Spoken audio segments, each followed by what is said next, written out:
दुनिया में ऐसे बहुत से इंसान हैं जिनके रहस्य को आज तक ना कोई जान पाया है और ना ही समझ पाया है। एक ऐसा ही रहस्यमयी इंसान 19वीं सदी में इंग्लैंड में हुआ करता था, जिसके बारे में दावा किया जाता है कि उसके दो चेहरे थे, एक आगे और एक पीछे। यह दुनिया का इकलौता एक शख्स था जिसके एक नहीं बल्कि दो चेहरे थे, दो नाक थी, चार आंख थी, दो मुंह थे पर कान दो ही थे। आम इंसानों वाले उनके सर आगे पीछे जुड़े हुए थे। दूसरा सिर लिमिटेड काम ही कर पाता था। वो पिछले सिर से देख भी सकते थे पर बोल नहीं सकते थे। वो खाना भी नहीं खा सकते थे पर हंसते भी थे और रोते भी थे। दो चेहरे वाले इस शख्स का नाम एडवर्ड मोर ड्राके था, जिनका जन्म इंग्लैंड में हुआ था। वह एक बुद्धिमान युवा और अच्छे दिखने वाले अंग्रेज रईस थे। बहुत कम उम्र में ही उन्होंने अच्छी उपलब्धियां हासिल कर ली थी। वो एक विद्वान थे।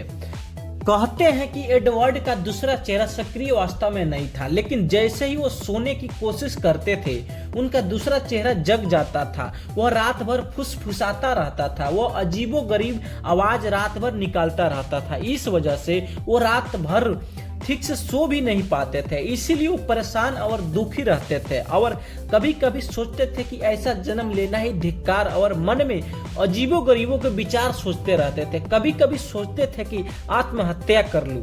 साल 1985 में बोस्टन पोस्ट में एक लेख छापा था जिसमें एडवर्ड का जिक्र किया गया था कि उसमें लिखा था कि एडवर्ड अपने दूसरे चेहरे से काफी परेशान थे, क्योंकि इसकी वजह से वो कई कई दिनों तक सो भी नहीं पाते थे। कहा जाता है कि एडवर्ड अपने इलाज के लिए डॉक्टर के पास भी गए थे, लेकिन चूंकि उस वक्त की तकनीकी इतनी विकसित नहीं थी, इसीलिए इलाज संभव ना हो सका। हालांकि कहा यह भी जाता है कि डॉक्टरों ने इनका इलाज करने से मना कर दिया था। डॉक्टर ने रिस्क लेना नहीं चाहते थे, क्योंकि इस इलाज में उनका जान भी जा सकता था, इसीलिए डॉक्टर मना कर दिया था। लेकिन इसके लिए एडवर्ड मुंह मांगा रकम देने के लिए बोले थे डॉक्टर को, फिर भी डॉक्टर ने मना कर दिया था।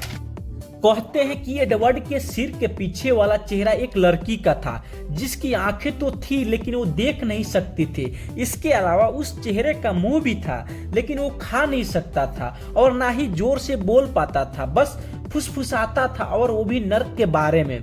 ऐसा कहा जाता है कि एडवर्ड जब खुश होते थे तो उनके दूसरे चेहरे को यह बर्दाश्त नहीं होता था और वो उनका उपहास करता था। इसके अलावा जब वो रोते थे तो उनका दूसरा चेहरा मुस्कुराता था। कहते हैं कि एडवर्ड ने अपने दूसरे चेहरे से परेशान होकर आत्महत्या कर ली थी। उस वक्त उनकी महज 37 साल उम्र थी। साल 1896 की मेडिकल इंसाइक्लोपीडिया में एडवर्ड की मेडिकल कंडीशन का जिक्र किया गया है, लेकिन फिर भी इस पर कई सवाल है।